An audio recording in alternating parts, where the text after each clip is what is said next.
नमस्ते friends, welcome back. आज का वीडियो होने वाला है किचन टूर के बारे में। मॉड्यूलर किचन आइडियाज़ और वो सारी चीज़ें, सारे आइडियाज़, एक्सपीरियंसेस जब मैंने अपना मॉड्यूलर किचन बनवाया तो काफ़ी ऐसी चीज़ें मैंने नोटिस की, काफ़ी मिस्टेक्स भी हुई और काफ़ी ऐसे डिसीजन थे जो बहुत ही अच्छे रहे। कि आप भी अपना मॉड्यूलर किचन बनवाने का प्लान कर रहे हैं तो आज का जो वीडियो है उसमें बहुत सारी ऐसी टिप्स हैं, आपको बहुत पसंद आएंगी। वीडियो इन्फॉर्मेटिव लगे तो लाइक ज़रूर करना और चैनल को सब्सक्राइब भी कर देना ताकि ऐसे ही होम और किचन ऑर्गेनाइजेशंस के वीडियो आप देखते रहें। हम सभी के घरों का साइज़ अलग होता है, दिशा अलग होती है और सभी की रिक्वायरमेंट्स अलग अलग होती है। तो सबसे पहले जैसे भी हम किचन बनवाना चाहते हैं कुछ तो आइडियाज़ हमारे माइंड में होती हैं और साइज़ का, कलर का और बजट का ध्यान रख के हमें पहले तो एक ग्राफ बना लेना है कि इस तरीके से हमें किचन बनवाना है। और मुझे किचन को बनवाए हुए लगभग 2 साल हो गए हैं। 2022 में मैंने बनवाया था और 2 सालों में मैंने कई चीज़ें नोटिस की। कुछ बहुत आसानी होती है, कुछ ऐसी चीज़ें हैं काम करने में और कुछ ऐसी चीज़ें हैं जो मुझे लगता है कि थोड़ा सा और ध्यान देना चाहिए था। तो सारी चीज़ों के साथ ही आज का वीडियो होने वाला है, बहुत ही इन्फॉर्मेटिव। चलिए स्टार्ट करते हैं। मेरे मॉड्यूलर किचन का साइज़ है 10 बाय 10 और इसे मैंने एल शेप में बनवाया है। इससे पहले सिर्फ एक ही तरफ प्लेटफॉर्म था और एक तरफ कबर्ड बने हुए थे जो कि बिल्कुल नीचे से फ्लोर से लेके ऊपर तक थे। तो उन कबर्ड्स को मुझे पूरा ही हटवाना पड़ा ताकि प्लेटफॉर्म का जो शेप है वो एल आ सके। एल शेप किचन बहुत ज़्यादा इम्पॉर्टेंट होता है, हमेशा एल शेप ही बनवाएं। इसमें 2 से 3 लोग भी आराम से काम कर सकते हैं। एक ही रो में खड़े होकर काम करना थोड़ा सा डिफ़िकल्ट होता है। और किचन काउंटर टॉप का जो हम प्लेटफॉर्म लगवाते हैं, ये जो आप वाइट कलर का देख रहे हैं, इसमें थोड़े थोड़े निशान आने लगे हैं क्योंकि ये एक मार्बल या ग्रेनाइट वगैरह नहीं है, बल्कि ये एक 18 mm की टाइल है जिसमें थोड़े थोड़े निशान आने लगे हैं। तो जब भी आप प्लेटफॉर्म के पत्थर की चॉइस करें तो हमेशा ये चेक कर लीजिएगा कि उस पर निशान नहीं आने चाहिए। नहीं तो हम कोई भी चीज़ इस तरह से रखते हैं ना, या फिर चॉपिंग वगैरह के लिए भले ही कितने बोर्ड यूज़ करें, चॉपिंग बोर्ड और जितने भी टॉवल वगैरह नीचे रख लें, लेकिन कई बार ऐसा होता है कि किचन में पूरे दिन बहुत काम रहता ही है कुछ न कुछ, तो थोड़ा बहुत निशान आ ही जाता है। और ये आप देख रहे हैं हाइड्रोलिक, इसे कहते हैं। इस तरह से जो ऊपर अपने आप आ जाता है, ये सामने आप स्टैंड देख रहे हैं, ये लगा हुआ है, इसे कहते हैं हाइड्रोलिक। और इसके नीचे का जो साइज़ है आप वैसे ही बनवाइएगा। इस तरह की सी बहुत रैक्स ना ऑनलाइन मिल रही हैं और ये तो एक तरीका है। ऐसी बहुत सारे एसेसरीज़ हैं जो साथ में हम अटैच कर सकते हैं। तो जो साइज़ है कबर्ड की पट्टी का वो 1 इंच ही रखवाएं, बहुत ज़्यादा चौड़ी ना रखवाएं। और हाइड्रोलिक बहुत ही अच्छी क्वालिटी के लगवाएं क्योंकि इनको हम ऊपर करते हैं फिर नीचे करते हैं ना, तो थोड़ा सा कंफर्ट होना चाहिए। क्योंकि अगर हम नीचे करते हैं, अगर हल्के क्वालिटी के लगते हैं ये हाइड्रोलिक, तो एकदम ही बहुत आवाज़ होने लगती है। बहुत सारी कंपनीज़ अवेलेबल हैं और आप अच्छे से पता कर लीजिए। मैंने जो हाइड्रोलिक लगवाए हैं वो है गोदरेज कंपनी के। और ये है चिमनी जो कि 2 फीट की है। सबसे पहले कन्फ्यूजन ये था कि 2 फीट की चिमनी लगवाई जाए या 3 फीट की, फ़िल्टर हो या फ़िल्टर लेस हो। तो फाइनली मैंने 2 फीट की चिमनी ली है, ग्लेन की है और ये फ़िल्टर लेस है। इससे हमें बिल्कुल भी क्लीन करने में दिक्कत नहीं आती है। सिंपल ही आप देख रहे हैं ये जाली, यहाँ पर बहुत सारा ऑयल ग्रीस की तरह डिपॉजिट हो जाता है, तो इसे हम क्लीन कर सकते हैं। और इसके ऊपर वाला ये जो देख रहे हैं शेल्फ टाइप से, ये जस्ट चिमनी के अपर पार्ट को कवर करने के लिए लगा हुआ है। आप चाहें तो उसे अवॉइड भी कर सकते हैं।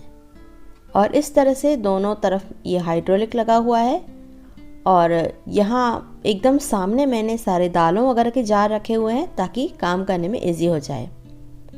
और ये आप देख रहे हैं थोड़ा सा ख़राब हो रखा है, तो कई लोगों को ये लगता है, मतलब जब मैं बनवा रही थी तो कई लोगों से ये भी सुना था कि साफ़ सफाई का बहुत ज़्यादा ध्यान देना पड़ता है। बट ऐसा कुछ भी नहीं है क्योंकि देखिए साफ़ सफाई तो हम चाहे नॉन मॉड्यूलर किचन हो या मॉड्यूलर किचन हो करते ही हैं। ये देखिए थोड़ी सी यहाँ पर ऑयल वगैरह जमा हो गया था, थोड़ा दाग वगैरह, और कितनी आसानी से ये साफ़ हो रहा है। बल्कि हमारा किचन अगर मेंटेन होता है, बहुत ही अच्छा दिखता है और हर चीज़ एकदम फ्रेश न्यू रहती है ना, तो हमें काम करने की प्रेरणा भी मिलती है।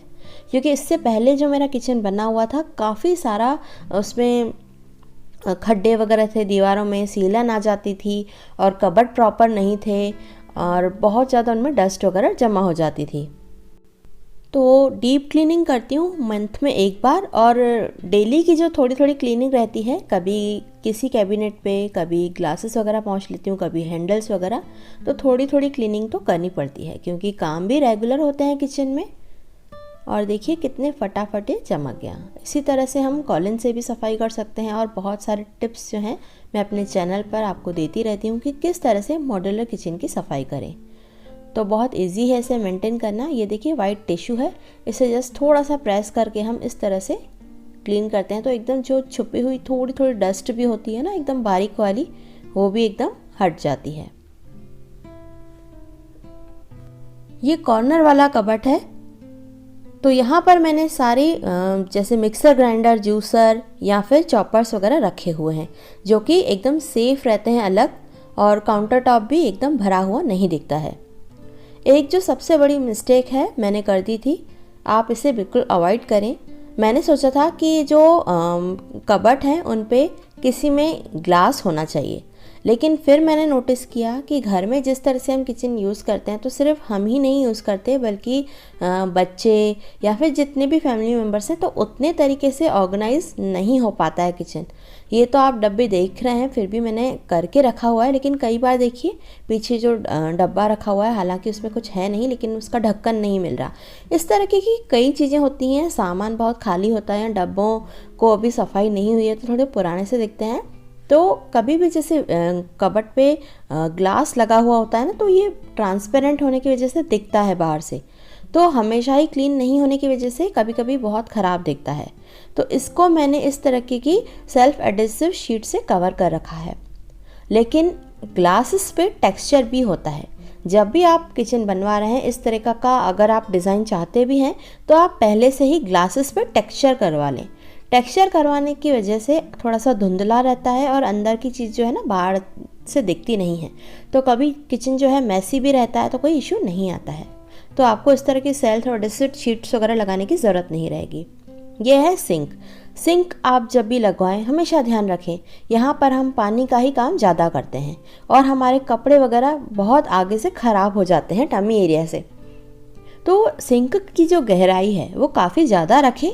इन सभी की मेजरमेंट्स वगैरह और जो जिस कंपनी की है, जैसे सिंक हो गई या ट्रॉलीज हो गई या फिर हाइड्रोलिक हो गए, उन सभी की लिंक मैंने आपको डिस्क्रिप्शन बॉक्स में दे दी है, वहाँ पर आप ज़रूर चेक करें। और सिंक थोड़ी सी गहराई में बनवाएं ताकि जब भी आप वहाँ पर काम करें तो आप पे छींटे ना आए। ये बहुत ज़्यादा इम्पॉर्टेंट चीज़ है, आप इसे नोट कर लें। और सिंक के सामने ऐसे ही सामान रखें जो बहुत ज़रूरी हो।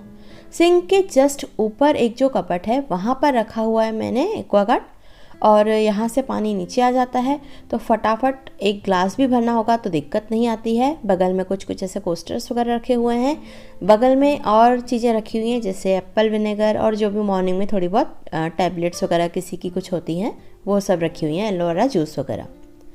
ये आरओ जो है, ये आप चीज़ ध्यान रखें बनवाते समय कि ये बाहर की तरफ अगर इसका नल खुलता है ना तो ये कबर्ड अच्छे से बंद नहीं होता है। ये एक प्रॉब्लम है, इसका सॉल्यूशन भी ज़रूर इंश्योर करें जहाँ से भी आप बनवा रहे हैं। ये अगर फ़िल्टर को थोड़ा सा बाहर निकलना है लेकिन कबर्ड भी पूरा बंद होना चाहिए, क्योंकि कई बार ऐसा होता है ना कि कबर्ड खुला हुआ रहता है और कोई भी आ जाए मेहमान वगैरह तो अच्छा नहीं लगता है। यह है ट्रॉलीज जो कि हिटैच की हैं, और यहाँ पर मैंने ये सारे मसाले वगैरह चाय वगैरह रखे हुए हैं जो कि काउंटर टॉप पे रखते हैं तो काफ़ी भरा हुआ दिखता है और मुझे एकदम क्लीन चीज़ें रखने अच्छा लगता है, एकदम साफ़ दिखना चाहिए। तो मैंने इसके एक शेल्फ़ को जो भी चाय पत्ती है, शक्कर है या मसालेदानी है इसके लिए अलग से कर रखा है। इसके नीचे बाउल रखे हैं और इसके सबसे नीचे रखी हैं कढ़ाई वगैरह। तो इस तरह से हर एक शेल्फ में सब सेपरेट चीज़ें रखी हुई हैं। इसमें ग्लास और मग हैं। यहाँ थोड़ी थोड़ी वो ग्रॉसरी रखी हुई है जो मुझे फटाफट सुबह चाहिए रहती है, जैसे खजूर हो गया, बेसन हो गया, छोटी छोटी चीज़ें ऐसे रखी हुई हैं। यहाँ पर चम्मच वगैरह के लिए इस तरह की ट्रॉली तो नॉर्मल ही रहती है, लेकिन ये जो रैक देख रहे हैं जो मैंने उठाई है ये स्टील की और फाइबर की अलग से भी मिल जाती है। ये ट्रॉलीज हिटैच कंपनी की है। मैं डिस्क्रिप्शन बॉक्स में इनका आईडी वगैरह जो है मेंशन कर दूंगी और ब्रांड का नाम भी मेंशन कर दूंगी। ये जो ट्रॉलीज होती हैं ये भी स्मूथ होनी चाहिए और ऑटोमेटिक क्लोज होने वाली होनी चाहिए कि हम इसको थोड़ा सा प्रेस करें और बंद हो जाए। ये वाली ट्रॉली बहुत ज़्यादा यूज़ होने की वजह से थोड़ी सी लूज़ हो गई है, वरना जितनी भी सारी ट्रॉलीज़ हैं बहुत ही बढ़िया है। ये आप देख रहे हैं सिलेंडर के लिए छोटी सी एक जाली लगाई हुई है। तो इस तरह से अंदर रखे हुए हैं कुछ बड़े बड़े डिब्बे जिनमें कि आटा है, कुछ पापड़ है और ये है सिलेंडर जो कि इस तरह से अंदर रखा हुआ है। जैसे कुछ स्मेल वगैरह आती है तो ये जाली बहुत हेल्प करती है, फटाफट हमें स्मेल आ जाती है, सेफ्टी के लिए बहुत ज़रूरी है। 6 इंच की जाली है, यही आप 8 इंच की भी लगवा सकते हैं। मेरा सबसे अच्छा डिसीजन ये रहा कि मैंने जो कलर चूज़ किया है वो ऐसा कलर है कि एवरग्रीन है। जैसे हम पिंक, पर्पल इस तरह के कलर चूज़ करते हैं तो ऐसे कलर से एक टाइम पे हम बोर हो जाते हैं, लेकिन कोई ऐसा पेस्टल कलर आप पसंद करते हैं वही लगवाते हैं तो काफ़ी सुकून देता है मन को। कलर ऐसा होना चाहिए जो बहुत ज़्यादा ब्राइट ना हो, क्योंकि किचन में बहुत सारी वैसी चीज़ें फैली रहती हैं और एकदम ब्राइट कलर होता है ना कबर्ड्स का, तो बहुत ज़्यादा मन को अशांत कर देता है। किचन में मुझे कई सारे काम और भी करवाने हैं, जैसे कि सिलेंडर और प्याज की टोकरी देख रहे हैं, इसके ऊपर मुझे एक इस तरह से शेल्फ वगैरह बनाना है जिसकी मैं जल्दी ही वीडियो आपके साथ शेयर करूंगी, क्योंकि किचन जब बहुत ज़्यादा भरा हुआ होता है ना तो कुछ चीज़ें वहाँ भी रख पाएँ। और जो भी प्लाई वगैरह यूज़ हुई है वो है WBP, जिससे कि प्लाई में ना कभी फंगस वगैरह नहीं लगती है या फिर प्लाई ख़राब नहीं होती है। तो इस तरह के सामान आप यूज़ करेंगे तो बहुत ही अच्छे से आपका किचन रेडी हो जाएगा। और इस पर पेस्ट कंट्रोल शुरू में ही करवा लीजिए ताकि कीड़े वगैरह ना लगें।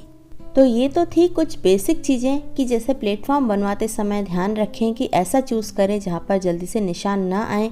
कलर बहुत ही सौम्य सॉफ्ट वाला चूज़ करें ताकि हर मौसम में आपको अच्छा लगे, आंखों को अच्छा फील कराए। और इसके साथ ही कबर्ड्स वगैरह की जो प्लाई है बहुत ही अच्छे से चूज़ करें, कम से कम सामान ऊपर रखें, इस तरह से डिज़ाइन करवाएं। और ये जो आप बगल में ट्रॉली देख रहे हैं एकदम कॉर्नर में, ये है बॉटल रैक। इसका कोई ज़्यादा यूज़ मुझे लगा नहीं, हाँ स्टोर के कुछ सामान मैं यहाँ पर रख लेती हूँ। तो इस तरीके के बहुत सी टिप्स मैं आपके साथ शेयर करती रहती हूँ। तो चैनल को सब्सक्राइब ज़रूर करें, वीडियो को भी लाइक करें ताकि आगे भी इसी तरह के वीडियोज़ आप देख पाएँ। तो दोस्तों चैनल को लाइक, शेयर और सब्सक्राइब करना ना भूलें। जल्दी ही मिलते हैं ऐसे ही इंफॉर्मेटिव वीडियो के साथ। तब तक अपना ध्यान रखें और जो भी आप क्वेश्चंस पूछना चाहें कमेंट्स में मुझसे ज़रूर पूछ सकते हैं। एक एक बात बिल्कुल डीप में मैंने नोटिस की है जब मैंने किचन बनवाया था, और अभी तक कई सारी ऐसी और भी चीज़ें हैं जिनको ध्यान रखना बहुत ज़रूरी है। ये तो सिर्फ बेसिक चीज़ें थी कि किस तरह से डिज़ाइन का, बजट का, कलर का और साइज़ का ध्यान रखना है। तो चलिए मिलते हैं अगले वीडियो में। Take care and bye bye friends. Don't forget to like, share and subscribe. Thanks for watching. Take care and bye bye.